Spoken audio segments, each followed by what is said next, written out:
नमस्कार विद्यार्थी मित्रांनो, स्वागत आहे तुमचं गणित शिकूया या यूट्यूब चॅनलमध्ये।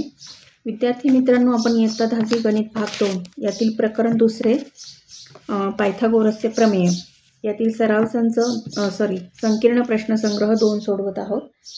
यातील आपली 10 उदाहरणं या आधीच्या व्हिडिओमध्ये सोडवून झालेली आहेत। आजच्या या व्हिडिओमध्ये आपण पुढील उदाहरणं बघणार आहोत। तर आता हा पुढचा प्रश्न बघा, प्रश्न क्रमांक 11।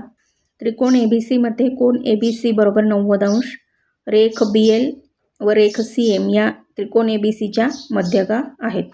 तर सिद्ध करा 4BL वर्ग अधिक CM वर्ग बरोबर 5BC वर्ग। आता इथे तुम्हाला एक त्रिकोण दिसतोय ABC, यामध्ये कोन काय आहे BAC, हा किती दिलाय त्यांनी 90 अंश, कारण हा काटकोन त्रिकोण आहे। ही BL आणि ही CM या कोण आहेत, या त्रिकोणाच्या मध्यगा आहेत। त्या कोणत्या बाजूंना मध्यगा आहेत, तर BL ही CA ची मध्यगा आहे आणि CM ही AB ची मध्यगा आहे। मग आता या सर्व माहितीवरून आपल्याला त्यांनी काय सिद्ध करायला सांगितले, 4BL वर्ग अधिक CM वर्ग बरोबर 5BC वर्ग। मग आता हे उदाहरण कसं सोडवायचं बघूया। त्रिकोण ABC मध्ये कोन BAC बरोबर 90 अंश दिला आहे, म्हणून BC वर्ग बरोबर AB वर्ग अधिक AC वर्ग। हे काय म्हणतोय आपण पायथागोरसच्या प्रमेयानुसार, हे आहे विधान 1। तसेच CAM म्हणजे हा जो CAM हा किती आहे 90 अंश आहे, हे पण आपल्याला दिलेलं आहे। म्हणून CM वर्ग बरोबर AM वर्ग अधिक AC वर्ग, याचं कारण पायथागोरसच्या प्रमेयानुसार। म्हणून CM वर्ग बरोबर 1/2 AB वर्ग अधिक AC वर्ग।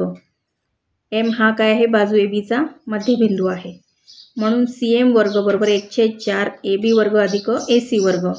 म्हणून 4CM वर्ग बरोबर AB वर्ग अधिक 4 AC वर्ग। ह्याला काय केलं आपण 4 ने गुणून घेतलं।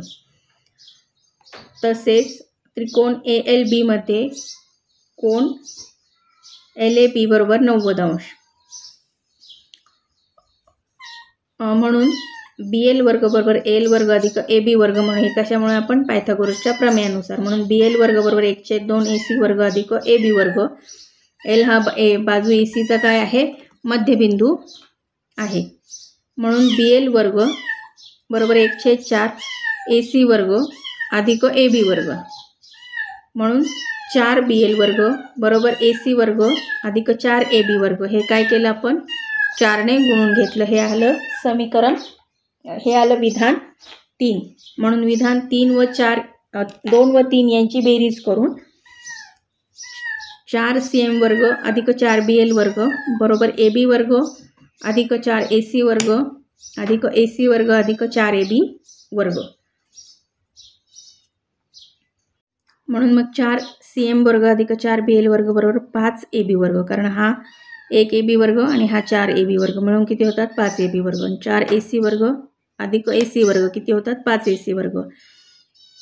हे 4 कंसाच्या बाहेर काढले, BL वर्ग अधिक CM वर्ग बरोबर 5 कंसाच्या बाहेर काढले AB वर्ग अधिक AC वर्ग। आता AB वर्ग आणि AC वर्ग म्हणजेच काय आहेत BC वर्ग। म्हणून 4BL वर्ग अधिक CM वर्ग बरोबर 5BC वर्ग। हे कशावरून आपण म्हणतोय 1 वरून। हे आहे या प्रश्नाचं उत्तर। आता हा प्रश्न क्रमांक 12 बघा। एका समांतरभुज चौकोनाच्या लगतच्या 2 बाजूंच्या वर्गांची बेरीज 130 चौरस सेंटीमीटर असून त्याच्या एका कर्णाची लांबी 14 सेंटीमीटर आहे, तर त्याच्या दुसऱ्या कर्णाची लांबी किती आहे। चौकोन बघा कुठला आहे ABCD, याचे हे 2 काय आहेत कर्ण आहेत, आणि हे कर्ण समांतरभुज चौकोनाचे कर्ण परस्परांना दुभागतात, हे आपल्याला गुणधर्म त्याचा माहीत आहे।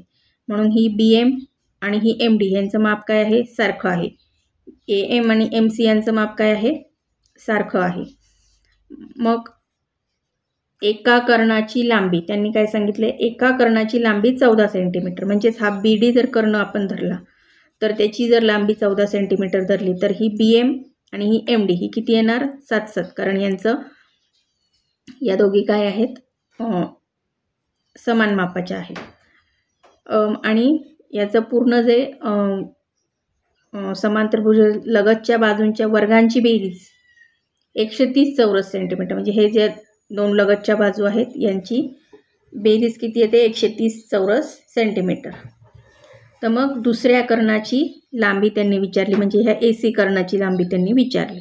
आता हे उत्तर कसं लिहायचं बघा. चौकोन ABCD या समांतरभुज चौकोनात AB व AD, AB आणि AD या काय आहेत, लगतच्या बाजू असून कर्ण AC व कर्ण BD परस्परांना M बिंदूत छेदतात.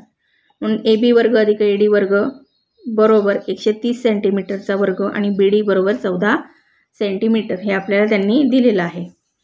मग आता पुढे कसं लिहायचं बघा. समजा कर्ण AC बरोबर 2x सेंटीमीटर. हा कर्ण आहे, त्याचं माप किती घेतलं आपण, समजा लांबी 2x घेतली. आता समांतरभुज चौकोनाचे कर्ण परस्परांना काय होतात, दुभागतात, हे आपल्याला माहीत आहे. म्हणून MB बरोबर MD बरोबर 7 सेंटीमीटर आणि MA बरोबर MC बरोबर x सेंटीमीटर. म्हणून त्रिकोण ABD ची रेख AM ही मध्यगा आहे. त्रिकोण ABD ही रेख AM काय आहे, मध्यगा आहे. म्हणून मग आता अपोलोनियसच्या प्रमेयानुसार आपण कसं लिहिणार, AB वर्ग अधिक AD वर्ग बरोबर 2AM वर्ग अधिक 2BM वर्ग. अपोलोनियसचे प्रमेय. म्हणून 130 बरोबर 2x वर्ग अधिक 2 कंसात 7चा वर्ग किमती ठेवून 65 बरोबर xचा वर्ग अधिक 7चा वर्ग. हे कशामुळे झालं, 2ने आपण यांना भागलं, म्हणून 65 बरोबर xचा वर्ग अधिक 49. म्हणून x बरोबर 65 वजा 49, x वर्ग बरोबर 16, म्हणून x बरोबर 4. x बरोबर आपल्याला 4 मिळालेला आहे. म्हणून AC बरोबर 2x बरोबर 2 गुणिले 4, म्हणून AC बरोबर 8 सेंटीमीटर. हे आपल्याला आपल्या प्रश्नाचं उत्तर मिळालेलं आहे. म्हणजे दुसरा जो कर्ण आहे त्याची लांबी 8 सेंटीमीटर आहे, ही आपल्याला मिळाली.